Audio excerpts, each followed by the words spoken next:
Hello, welcome to Excel Highway. In today's video, I want to share with you Mise, my food cost platform that I created as an app. I basically took all the knowledge and experience and feedback from users that have used my Excel versions and built this online app, which is very user-friendly, very straightforward, and I believe will really be a useful tool for you restaurant owners, food truck owners, or anybody that works in the food business. So similar to the Excel file, it has all the features that existed over there, but it's also wrapped in a very nice dashboard layout and UI experience. Let's take a look at what you have here. So in this example of a restaurant, this is a restaurant owner that has 4 different venues, and each venue is basically handled separately. This is what's called a studio user. I will talk about the different users that can exist here. So each venue has their own recipes, their own average food cost, ingredients, price changes. You can see your lowest margin recipes, your recent price changes. You can see all the recipes based on their categories, their costs. So a lot of nice information already in the dashboard. If we take a look at the ingredients, you can look in the ingredients, you can edit or delete. You can see that which recipe is being used. And if you click on delete for a recipe that's being used, it's going to tell you, look, this is used in this recipe. Are you sure you want to delete it? Probably want to go to the recipe first and make an adjustment. You can see also the last update date. You can search, of course. So that's a very useful thing. And you can add ingredient, of course. It's going to ask you for the name. So yeah, don't need to test, but let's say bread and whatever unit of measures that you use. And I'll show you how you can switch very easily. But let's say that's in kilograms. And this is my invoice. So for example, let's say I just purchased 10 kilograms of bread at $10 or 12.5, sorry, 12.5. So that will tell me that the cost per kg is 1.25. And that's going to be used throughout my venue. And that's just save and that's it. And of course you can edit and you can make another adjustment. That's currently showing you what's currently there. Okay, if I take something else so you can see the different costs and you can change it as you see fit. That's the ingredients part. Every time you make an adjustment, this will be tracked as a price change. Now I want to walk you through the next tab here, which is the recipes tab. So the recipes tab will show you all the recipes for that specific venue. So I have sub recipes, which I use in recipes, and I have main recipes or starters or whatever. And you have 3 options here. Basically, you can duplicate a recipe, edit, or delete. You can also click new here, or you can export what you have. Let me show you if you create a new recipe. Let's create, for example, a grilled salmon. Here I decide if it's a main starter, dessert, beverage, which all 4 you can use for filtering later, but also a sub recipe, which you will use for your main dishes. You decide what you are going to sell it. Let's say 3 portions. Okay, you have your VAT, and then you have your ingredients. So in the ingredients, you can either have an ingredient, okay? Let's say, I know this doesn't make sense, but just to show you, you can select whatever unit of measure this was defined in the ingredients. And of course, quantity doesn't have to be, you can see that this is a $16.5 per kg item.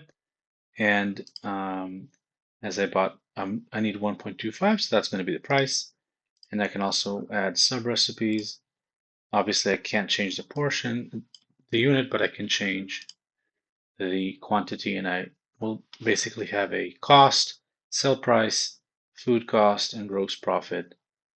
And it's going to show me what I have. And then I click on Save Recipe, and the recipe is added here.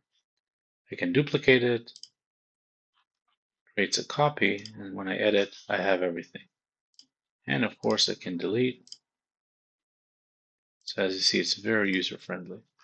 And later you can see the different categories and search and whatever.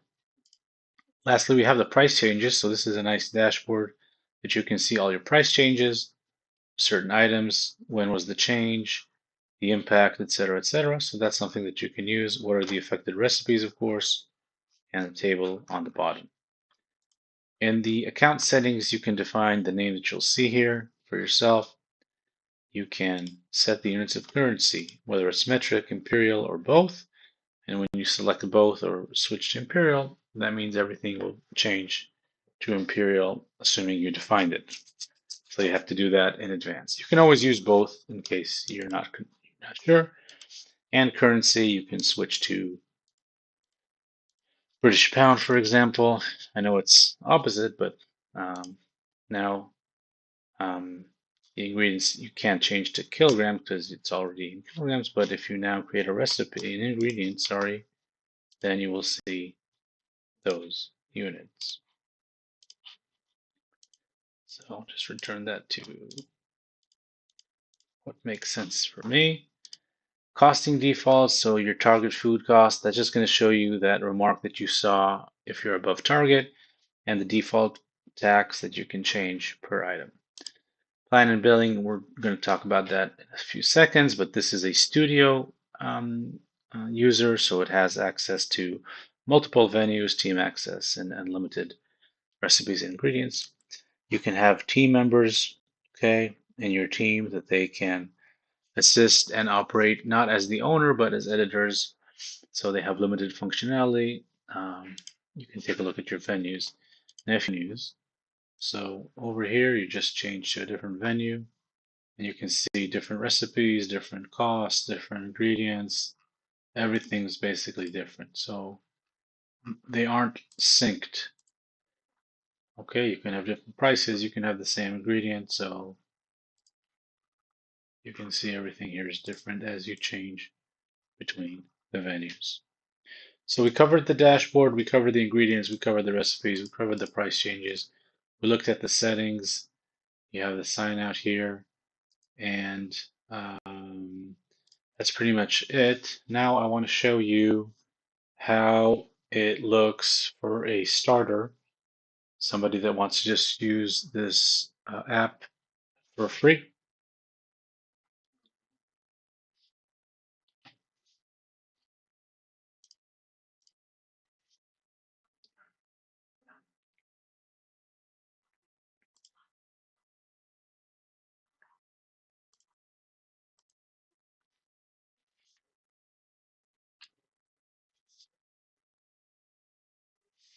So I logged into the app and I have this login page, which I didn't show you before. You have the terms and conditions, the privacy policy. I'm going to create a new account and say TJ Barb's BNB, TJ at bb.com, and just add a password. Okay, I create free account. Don't have to do anything. User already, okay, so I already have this person in my directory, I guess, dj.com. All right, there we go. So now you see you get a fresh blank screen. You are now a starter, the starter plan. Okay, so this means you're limited to 20 ingredients, 10 recipes, and you don't have the venues. So you only have one restaurant. Okay, you can still work with this, but as soon as you reach the limit of 20 ingredients and recipes, you'd have to upgrade. Click the button over here or the button over here, and basically you're going to see your options, either Pro or Studio, and you can pay with PayPal or with debit card, and you can also switch to annual mode, and that's going to save you 2 months, and you get an annual payment plan. So I hope you enjoyed this video, and if you did, please hit that like and subscribe button. And hopefully I'll see you using the Mise app. Have a great day.